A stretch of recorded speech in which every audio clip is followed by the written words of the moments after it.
세 번째 이슈 넘어가 보겠습니다. 네, 세 번째는 대응 전략입니다. 오늘 좀 또 마음이 쓰리는 섹터들이 있는데요. 어떤 이슈일지 열어주시죠.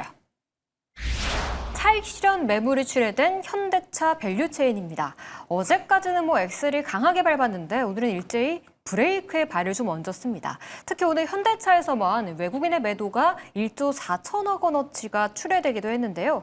사실 그간 외국인은 쭉 팔자세였긴 했는데 오늘 좀 규모가 커서 이거 무슨 시그널이지? 하시는 분들도 많을 것 같거든요. 어떤 시그널이에요? 예, 이거를 악재로 보기보다는 자연스러운 조정이라고 보고 있습니다. 왜 그러냐면은 지금 이제 1월 22일인데요. 올해 들어가지고 현대차가 100% 가까이 올랐습니다. 올랐고 자연스러운 차익 매물이 나오고 있다라고 보시면 좋을 것 같고요. 이 대응을 잘 하셔야 됩니다. 지금 현대차 H만 묻은 것도 지금 죄다 지금 주가가 오르고 있는 상황인데 여러분들이 좀 선별적으로 보셔야 될 게 뭐냐면은 현대차랑 직접적으로 연관성이 있고 매출이 나오는 기업들 같은 경우는 한 30에서 50% 정도는 여러분들도 수익 실현하시면 좋을 것 같고요. 나머지는 홀딩하셔도 좋을 것 같은데 그렇지 않고 그냥 단순히 기대감에 오르는 종목들이 있습니다. 그냥 로봇이라는 단어가 사명에 들어가서 오르는 종목들 분명 있습니다. 몇 종목 되는데 그런 종목들 같은 경우는 지금 연관성이 크게 없기 때문에 여러분들이 빠르게 정리하시면 좋을 것 같고요.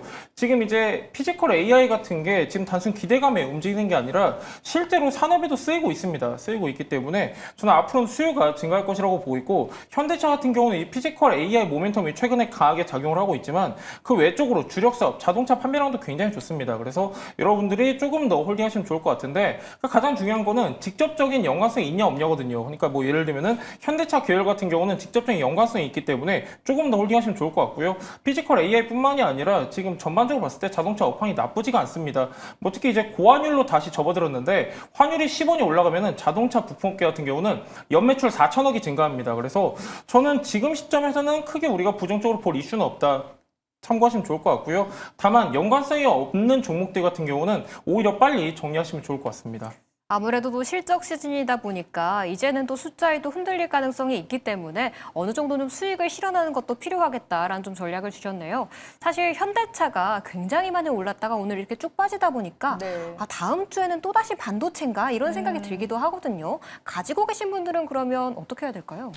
일단은 오늘처럼 전반적으로 지금 로봇 종목들이 지금 조정을 주고 있는 단계에서는 남들이 매도할 때 같이 매도하는 것도 저는 하나의 방법이라고 생각을 하고 있거든요. 왜냐하면 최근에 로봇주들이 달려도 너무 달렸습니다. 특히 현대차 그룹주들 같은 경우에는 현대차, 현대모비스, 현대오토에버 이런 이제 그룹주들 흐름 보더라도 12월 달부터 지금 지속적으로 한 2달 정도 내리 상승세가 나왔거든요.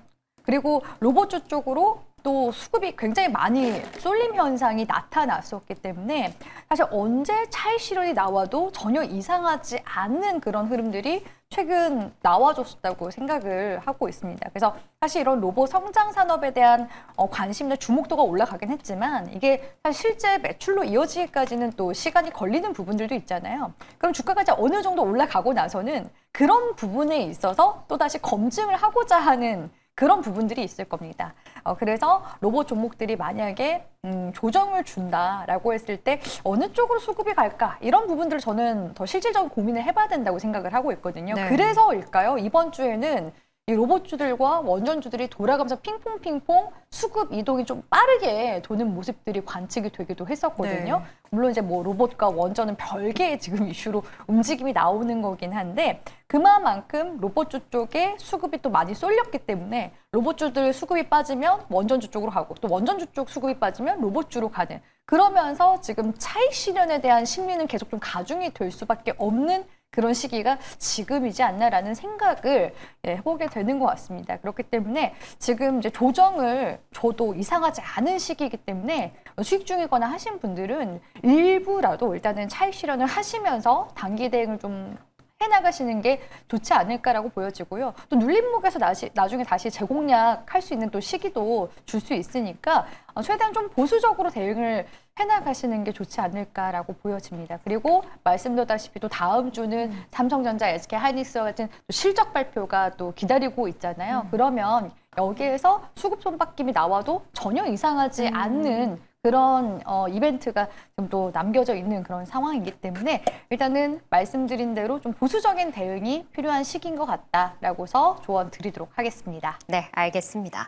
그리고 또 오늘 사실 제약 바이오 섹터들의 주가도 엇갈림이 지속되고 있는 상태거든요. 이 삼천당 제약 같은 경우에는 호재를 내면서 펩트론 같은 비만 치료제들을 이끌긴 했지만 아직까지도 바이오텍들은 좀 부진한 모습이에요. 옥석을 어떻게 가려야 되나요?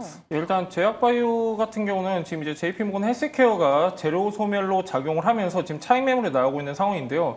제가 여러분들한테 계속해서 말씀드렸던 건 뭐냐면은 그나마 이제 매출로 찍히고 있는 CDMO라든가 아니면은 플랫폼 기업들을 주목하셔야 된다 말씀드렸는데 지금은 다 어느 정도 시세 상승을 이끌고 나서 차익 매물이 나오고 있는 상황입니다. 그래서 저는 어느 정도는 여러분들도 편성하시면 좋을 것 같아요. 지금 어느 정도 수익 구간이신 분들은 어느 정도 차익 실현하시면 좋을 것 같고요. 왜 그러냐면은 CDMO도 지금 이제 매출로 찍히고 있긴 하지만 차익 매물이 계속 나오고 있습니다. 삼성 바이오로직스도 오늘 4% 가까이 하락을 했고요. 셀트리온 같은 경우는 오늘 나름대로 선방을 했는데 아직까지 추세가 그렇게 좋은 추세는 아닙니다. 그 외적으로 ST팜도 그렇고 바이넥스도 그렇고 전반적으로 하락 추세 이어지고 있는 상황인 만큼 CDMO랑 이제 플랫폼 기업 같은 경우는 중장기적으로 분명히 메리트가 있어요. 하지만 지금 차익 매물이 같이 나오고 있는 구간이기 때문에 좀 보수적으로 대응하시면 좋을 것 같고요. 근데 여러분들한테 제가 항상 말씀드리는 게 제약바이오가 무조건 실적이 중요한 거 아니에요. 실적 안 나오는 종목, 그러니까 기술 평가를 높게 받아가지고 밸류가 상승하는 기업들이 있는데 지금 시점에서는 기대감이 빠지고 있는 구간이기 때문에 좀 실적을 체크하시면 좋을 것 같고요.